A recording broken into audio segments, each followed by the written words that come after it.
have the ball? Oh, it's up there now. Oh, yes. Wonderful.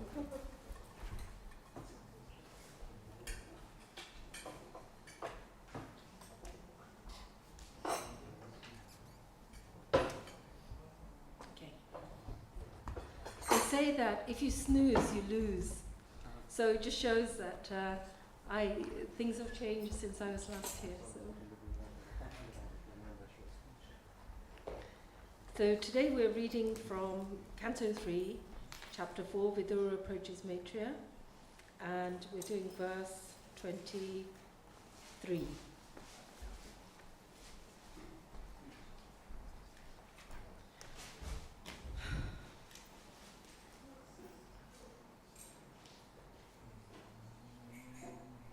Om Namo Bhagavate Vasudevaya. Om Namo Bhagavate Vasudevaya.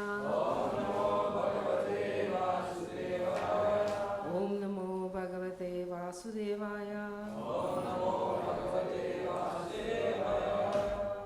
Shri Sukha Uvacha. Iti Uddhava Duparkanya. Surdam Duhashan Vadam. Janena Shamayat Shata. Shokam Utpatitam Buddha. Shri Sukha Uvacha. Iti Uddhava Duparkanya. Surdam Duhashaham Vadam. Janena Shamayat Shata. Shokam Utpatitam Buddha. Shri Sukha Uvacha. Iti Uddhava Duparkanya. Surdam Duhasham Vadam. Janena Shamayat Shata. Shokam Utpatitam Buddha. Shri Sukha Uvacha. Shri Sukha Uvacha. Iti Uddhava Duparkanya. Surdam Dushasham Vadam. Janena Shamayat Shata. Shokam Utpatitam Buddha.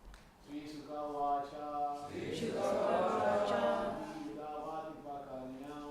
Uddhava Duparkanya. Surdam Dushasham Vadam. Surdam Duhasham Vadam. Janena Shamayat Shata. Shokam Utpatitam Buddha. Shokam Utpatitam Buddha. Shri Sukha Uvacha.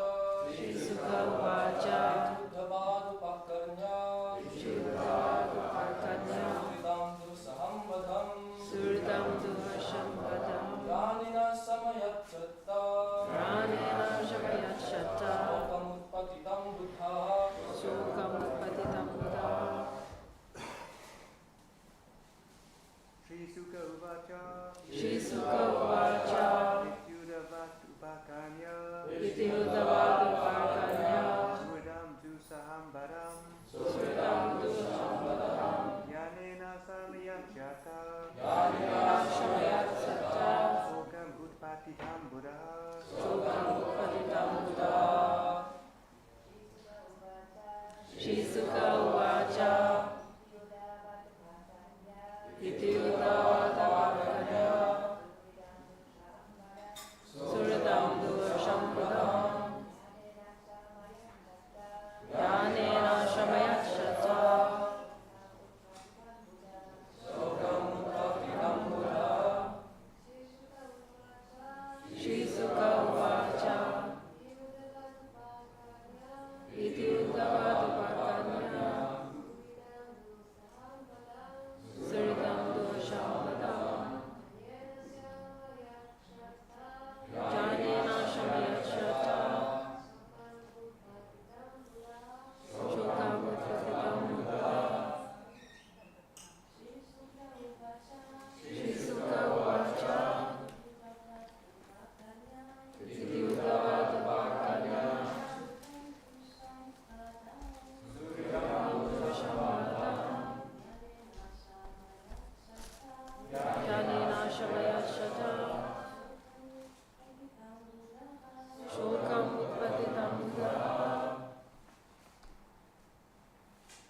Shuka Vacha.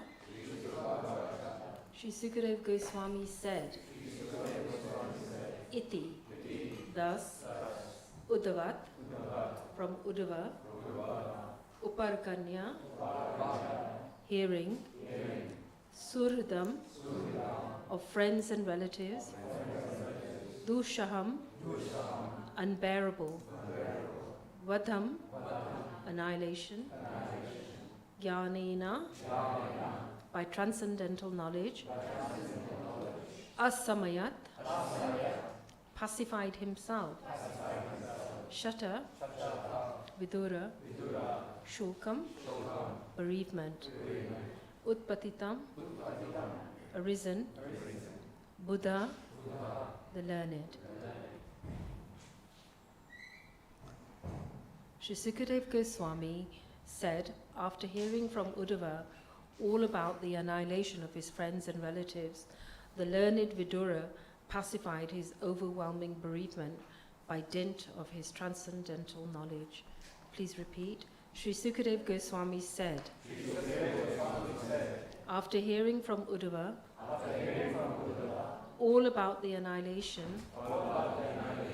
of his friends and relatives, the learned Vidur pacified his overwhelming bereavement by dint of his transcendental knowledge. Purport by His Divine Grace A.C. Bhaktivedanta Swami Srila Prabhupada. Vidura was informed that the result of the Battle of Kurukshetra was the annihilation of his friends and relatives, as well as the destruction of the Yadu dynasty, and also the passing away of the Lord. All these hurled him into bereavement. Shishirada Kukulananda, Sitaram Lakshman Hanuman, Govinda, Srila Prabhupada Ki Jai.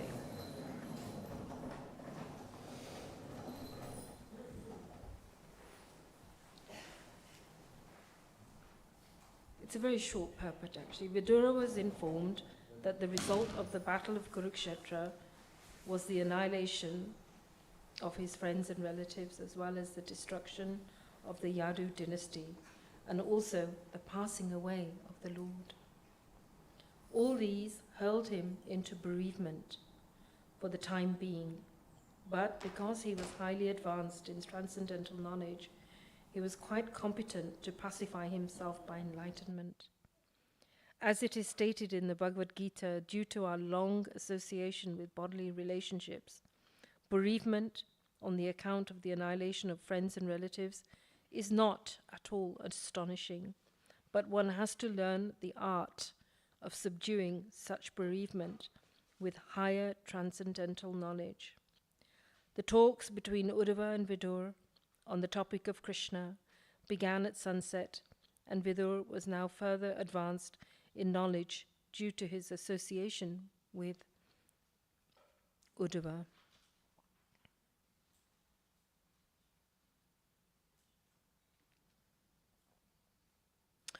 Om Jnanatimrandasya Jnananjana Shalakaya Chakshuranmilitam Yena Tasmai Shri Guruve Namaha Shri Chaitanya Manobhistam Stapitam Yena Bhutale Swayam Rupa Kadamayam Dadati Swapadantikam Vandeham Shri Guru Shri Uta Padakamalam Shri Guru Vaishnavamscha Shri Rupam Sagrajatam Sahagana Ragunavitam Tam Sajivam Sadvaitam Sarvabhutanam Parisham Saitam Krishna Chaitanya Devam Shri Radha Krishna Padan Sahagana Lalita Shri Vishakam Vitamscha He Krishna Karuna Sindhu Dina Bandhu Jagatpate Gopesha Gopika Kanta Radha Kanta Namostite Tapta Kanchana Gaurange Radhe Vrindavaneshwari Vishabhanu Sute Devi Pranamami Hari Priye Vancha kalpa tarubhyascha kripa sindhubhya eva cha patitanam pavanabhyo vaishnavebhyo namo namaha. Shri Krishna Chaitanya Prabhu Nityananda Shri Advaita Gadadhar Shivas Gaura Bhakta Vrinda Hare Krishna Krishna Krishna Hare Hare Hare Rama, Rama Rama, Hare Hare. Dear devotees, praying for your blessings and prior forgiveness. I'm praying that we can all follow the path of Narada Muni, where the devotees of the Lord are always sitting and glorifying the Lord, His qualities, His pastimes, and His devotees. And through that we become enlivened and we enliven others.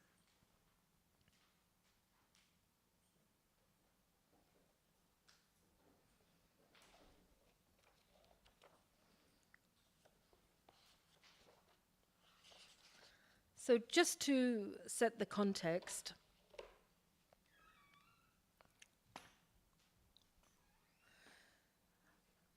Vidura is the Prime Minister of the Kuru dynasty, and he's been, let's say, trying to mitigate lots and lots of issues that happen in a large organization, or in this situation, the ruling house, the dynasty. When the Duryodhana and his brothers were born, Vidur warned that these are issues and it's not going to be good. He could already see beforehand that it wasn't going to be auspicious. And of course he had the strategies that, or the gift to be able to see when and make decisive action when we think something's going to go wrong. Vidur actually, towards the end, speaks up and he protests against the Duryodhana and his behavior. Now, when he speaks the truth, he is punished and he is banished. He was in the position to speak the truth. It wasn't as if he wasn't minding his own business. It was his place to speak.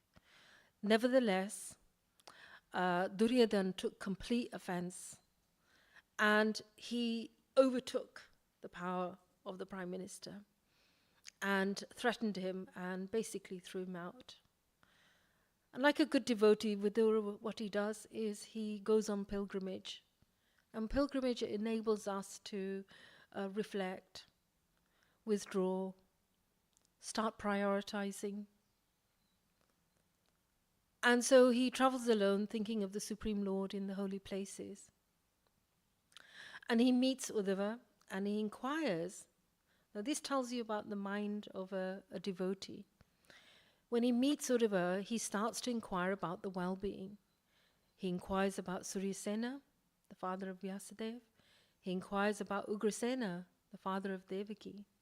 He inquires about Pradyumna and all his qualities and Samba.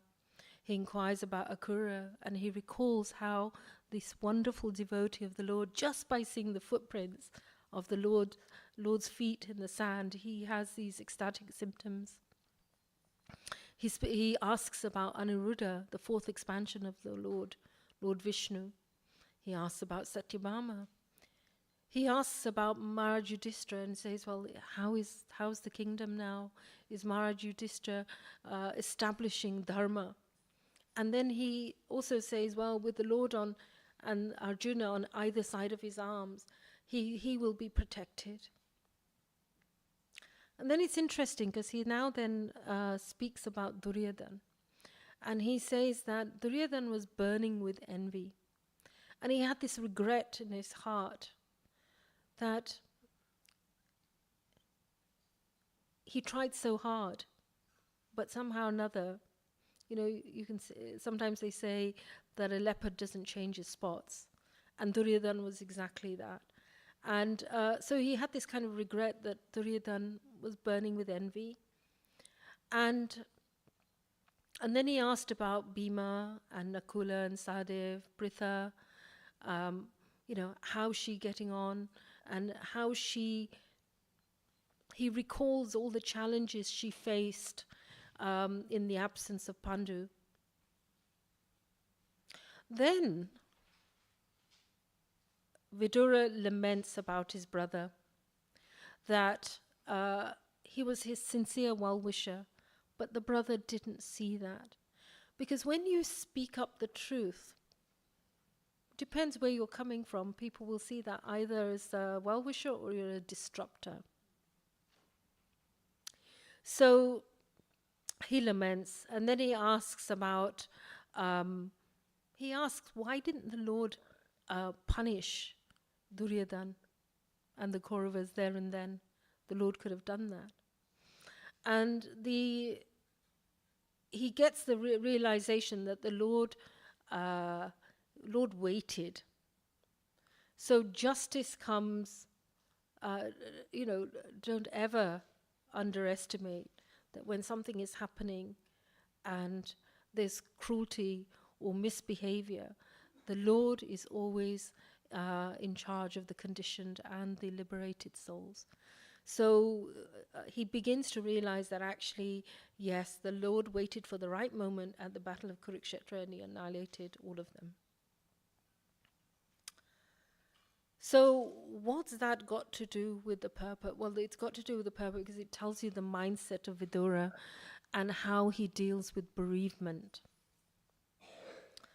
Vidura then, they discuss the remembering Lord Krishna's pastimes. And then after that, Uddhava tells Vidura that the Kurus have been annihilated, his family, the Yadus have gone, and the passing of the Lord. So here, Uddhava hears three very traumatic news. The news of the Kauravas, and if you've been in charge of something, certainly like the Prime Minister, and things go in the material world, they'll say you're next on the line. But here, there's a sense that when there's a genuine well-wisher, he's feeling some very complex emotions. He's feeling great loss that the Lord has passed. And so as a result of that, he feels he's overcome and overwhelmed by bereavement. But he overcomes this bereavement, this overwhelming feeling, through transcendental knowledge. So the highly advanced souls, they can feel overwhelmed. The highly advanced souls can feel grief. They can feel bereavement. So to have a heart and to feel and to be tuning into those emotions are a sense of, Vidura demonstrates that he has empathy and sensitivity.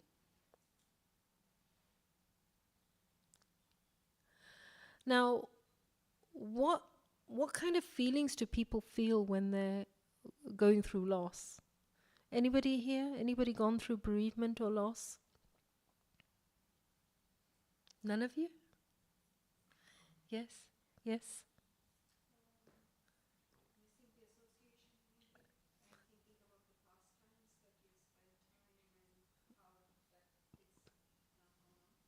Yes, missing their association, remembering the past times, what it was like with them, and that loss of that association. Yes? Did you have your hand? Loneliness. Yes, loneliness. The fear of the unknown, yeah. So Vidura feels loss, he feels sadness, he feels mourning, he feels probably remorse, regret. If you're highly diligent, you'll always be thinking, I wish I could have done more. He's also thinking about what the devotees here have said, the inability to replace what has been lost. If we stay too long in these emotions, or we entertain these emotions, then what will happen is it will trigger unhelpful emotions like depression, like anger, like even the thought of death. You know, what's the point of living without them? So grief is considered like the cemetery of life, and if it becomes overwhelming, as we've heard here, it can be incapacitating. So grief itself is linked to desire.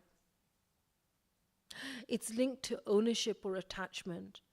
It's the false ego misconceives that this is the source of my happiness. And it's almost like an external aspect of our. So the greater the attachment, the greater the potential of the loss.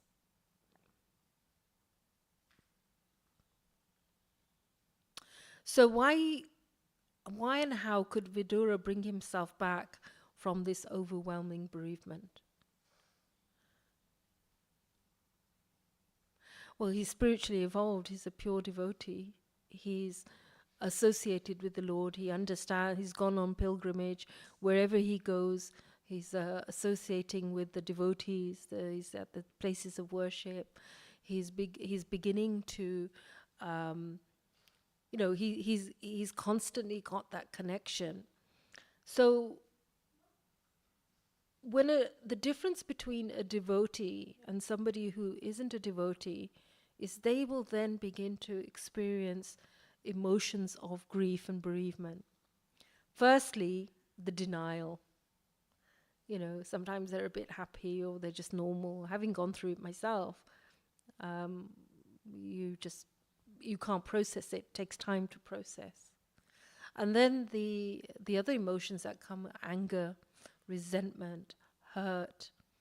And if you've got huge attachment, even angry at the person who's left, how could you do this to me? So if we're not spiritually involved, then we're going to feel those emotions. And so in terms of Vidur, he was able to bring himself because he could process the pain without resisting it. So that's the issue. When we have pain, we've got to stop resisting. And then surrender. That, my dear Lord, this pain is too much for me. I'm going to hand it over to you. Please help me to release this pain. The incorrect way, dear devotees, and sometimes devotees can misinterpret grief, is that we become indifferent, we become cold, we become. Somebody could be going through pain and suffering, and we'll say, well, pull yourself together. Why are you grieving for that which is not worthy of, and then we'll cite the Shastras,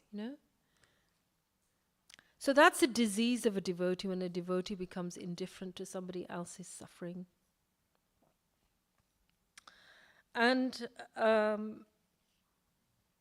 so how does one come out of that? Well, we want to come out of that by first tuning in with our own emotions and actually recognizing them. If you don't recognize your grief and your pain, then you're not going to be able, if you shut it down, you'll shut it down for others. But what we don't want to do is remain too long. The devotee of the Lord always sees any challenge as a blessing from the Lord. So,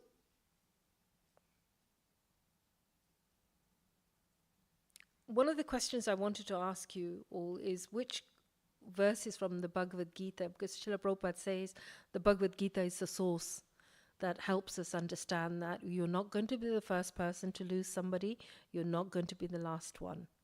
So that it's not astonishing, Prabhupada uses the words. So which verses from the Bhagavad Gita could we take shelter of when somebody is going through overwhelming bereavement? Anybody know? Just 213, yes, thank you. That the living being is indestructible. Yeah. Sminyata de 630, thank you. Matra Spashati Kuntiya, yes, thank you. 24, yes? And which verse is that? Oh, you just know it. Okay, thank you. So yes, chapter 2's got many, 2:11, 2:2, 2:11, 2:12, 2:15, 2:18, 2:19, 2:20, 2:21, 2:61. So I'm going to read something to you. And this is someone in the Bhagavatam, it's a personality who is pacifying a relative who has gone through bereavement. Let's see.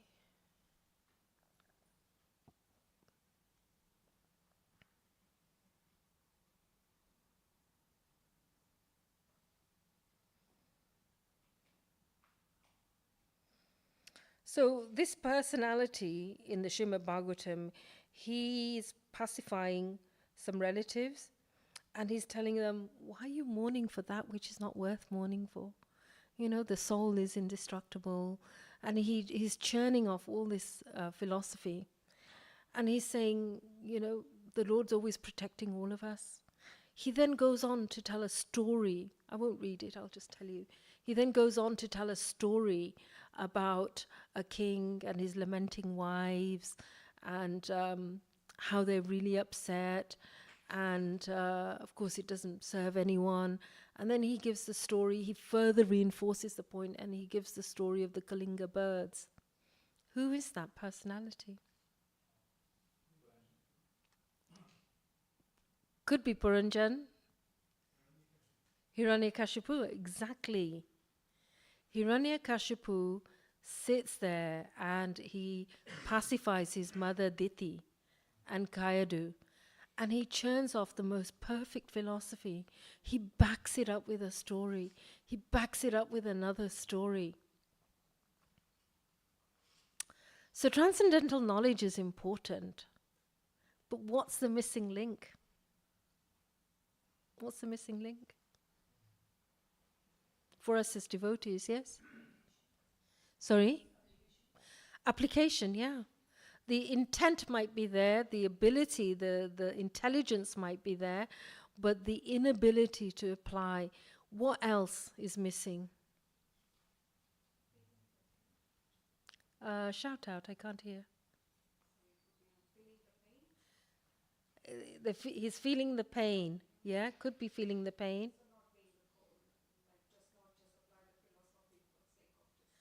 Yeah, he is feeling the pain because he's speaking this after Hiranyaksha is annihilated by Lord Varaha. So he's angry. He's very angry. So he's feeling pain.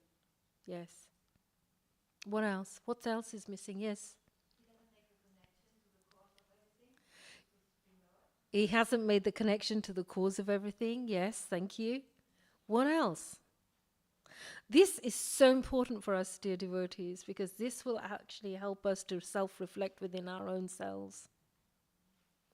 What else is missing?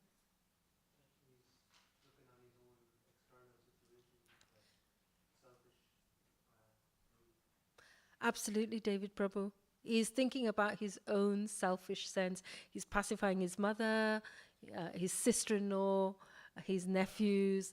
So yes, he's only thinking about his family. What else? There's more. Anybody?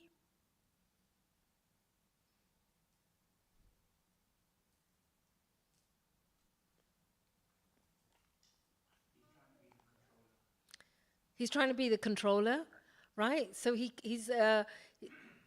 Why do you think he's trying to be the controller to pacify his mother and his sister-in-law?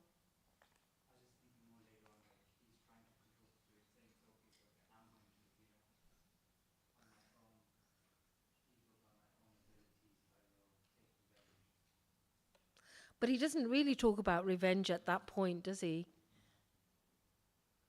In the chapter before, he says, well, Vishnu's partial. You know, he likes, he's sticking up for the demigods, but not the demons. So there is something. He is angry with Vishnu because he's angry.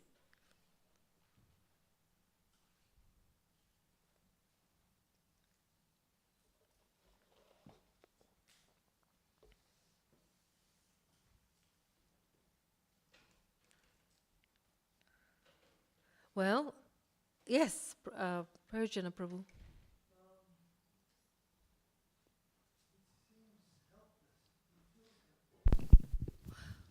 Very good point. Why do you say he seems helpless? He's lost. He doesn't know what to do next. But his determination to carry on with life is his only hope, just to carry on. Very good point. Yeah. Very good point. Thank you. So yes, we see that in the following chapter, because then he goes and does austerities. Well, devotees do austerities, but this austerity is about gaining power and immortality. So yes, he's trying to control. He's lost and he thinks he can do it by taking charge. The missing point here is he doesn't have a relationship with the Supreme Lord.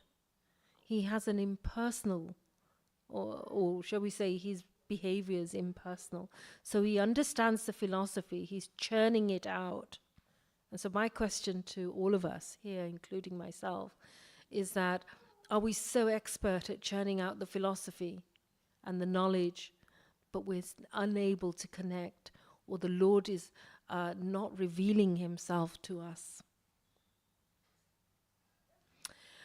Yes, Prajana Prabhu.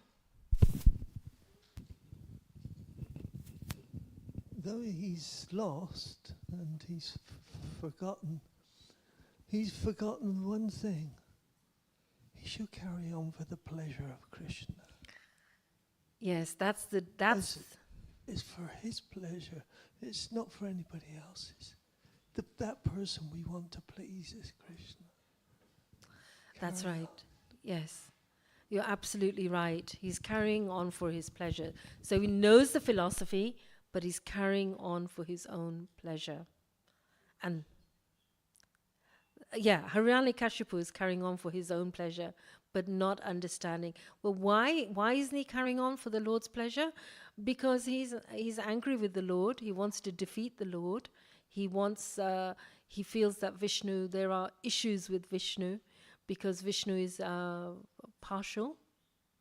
But actually, his own son recognizes the qualities of Vishnu. He doesn't recognize the qualities of the Lord.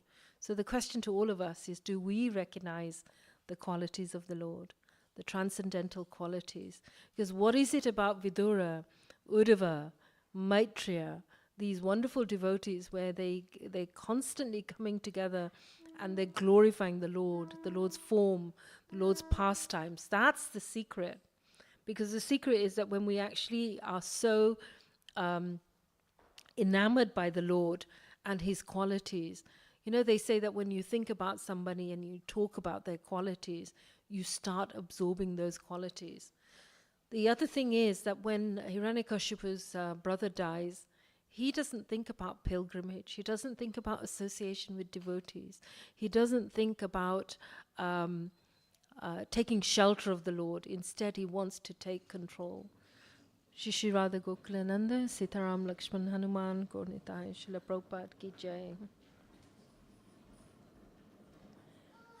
So for us as devotees, where does transcendental knowledge start for devotees? Shravanam, hearing. Thank you. What else?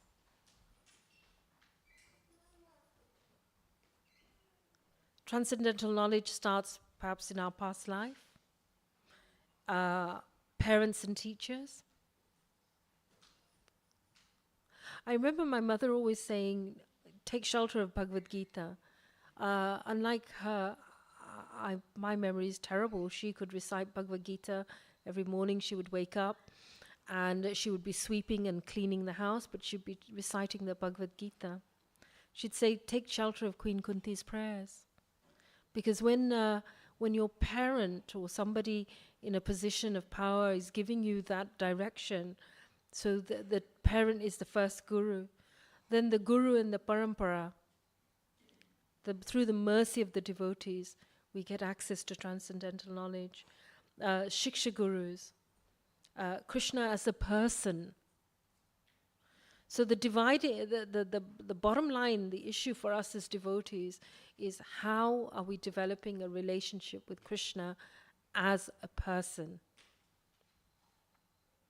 And then following the footsteps of the great acharyas or devotees, and the Lord ultimately realizing that whatever happens in my situation, that I haven't been abandoned by the Lord, and then due to my past life or whatever, the Lord is ultimately supremely in charge of all of us.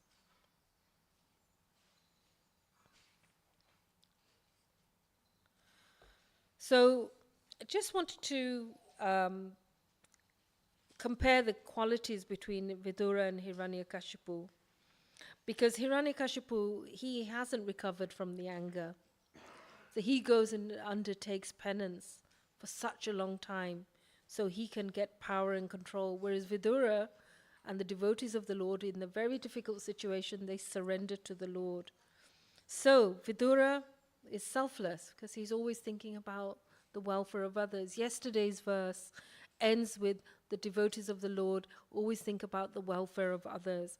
Hiranyakashipu is thinking about his own welfare. Vidura is devoted, he has integrity, he has humility. Even though he acted with integrity, when he left, Duryodhana, he said terrible things about his character. It was almost like character assassination. So we have to accept that these things happen, but he still walks away, and knowing that within his heart he's done his best. Vidura is humble and truthful. He's sensitive, whereas Hiranyakashipu or his brother Hiranyaksha, selfish, entitled, deceitful, offensive. Vidura sees things with clarity. I'm not sure if Hiranyakashipu could. He could see the knowledge, but he couldn't apply it, and therefore the impact, the outcome of that knowledge was same old, same old. So it goes on, really. I mean, I suppose I did this for my own benefit, but the bottom line is that unless we have love for Krishna, unless we develop an understanding of the Lord and his devotees, we're going to find it really hard to connect. And if we're not so transcendental knowledge will come through that. And we can see through Vidura's life that when he's experienced this grief, he's got this inner switch within himself and he knows when to call it a day. Because actually when we over-entertain our grief, then we become victims, and when we become victims, we become probably the most selfish people around, because it's all about me. Look at me, I'm suffering. Look at my family, it's all about me. So when somebody else is going through a difficulty, we wouldn't be saying that to them. Stop being a victim. Stop being so over. We would probably listen to them and then maybe change the subject to thinking about the Lord and his form and his qualities. So hard on ourselves, but softer on others. So I'm going to stop here. And does anyone have any questions or comments?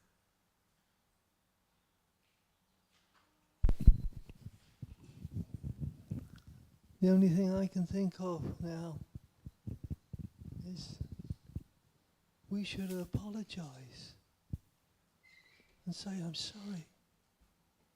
I'm sorry I forgot you. I've, to restore any relationship, we usually have to say, I'm sorry at the end of the day. I forgot you. Absolutely right, Prayojana Prabhu, that as devotees sometimes we're not able to say, I'm sorry, please forgive me. The other thing is, as you're saying, it's a really good point. How many times do we think about the welfare of others? Social media makes it very, it's almost like we're just connected to everybody. So in that moment, people are in our minds, and then they're gone. I remember when my mother used to write letters for local neighbors to India in Gujarati. She'd only been educated till 12 because at that time in the 1930s, girls didn't have an education. They would be too far above their station. And mother would write these beautiful letters for these neighbors, where the letters always started off like Vidura. Tell me how is so and so? This happened to them. How are they now? And it was just so personal. We're losing the art of being personal with each other. So you're absolutely right. We're not asking about the welfare of others. And when we are in the wrong, we're not. Srila Prabhupada said, that it's not from the outside that will destroy ISKCON. It's our inability to cooperate with each other that will destroy ISKCON. And the inability to cooperate means we're not able to put ourselves in other people's shoes. We're not able to find resolution.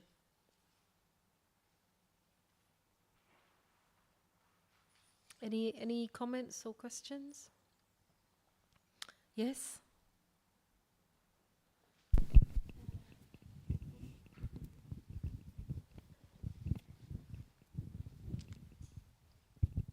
Hare Krishna, thank you.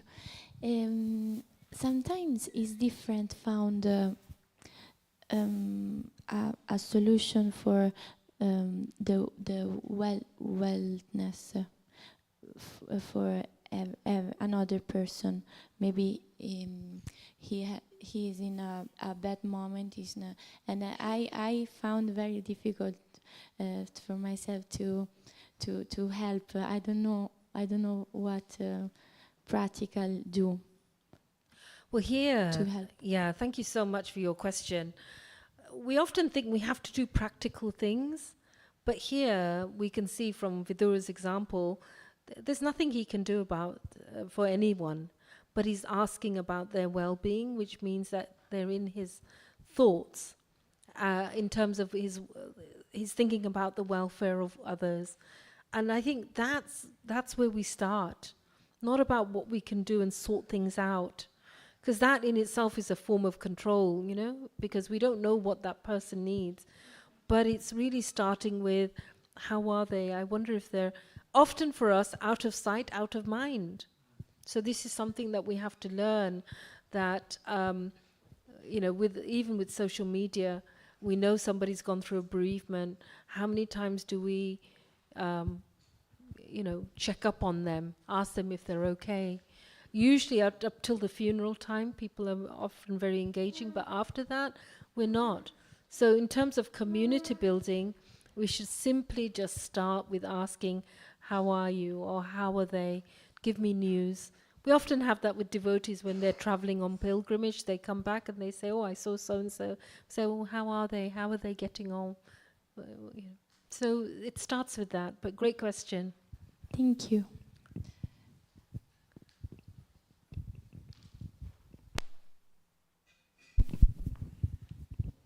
I was just thinking about the modern education system, and there's a lot of IQ, but there's a lack of EQ. Training of how to deal with our emotions, how to, as you said, relate to people. It seems like we've really lost that because of technology and many other things, social media. So, yeah, it requires training, and how to get training as adults. I guess there are various courses and various things, but it takes a lot of maturity to put aside our ego and say, I need help. And yeah, we all need help. We need help, and we need people like Vidura who calls things out for what they are, and then we've got to be able to act on it. But yes, coming back, having a background in education, we can see that more and more AI is coming in. Children are, writing essays by putting the information through AI. So we are not even able to distinguish. We're not able to even think. The less we think, the less we shut off, the more indifferent we become. Yeah. Okay, so we can stop here. Srimad Bhagavatam ki jai. Srila Prabhupada ki jai.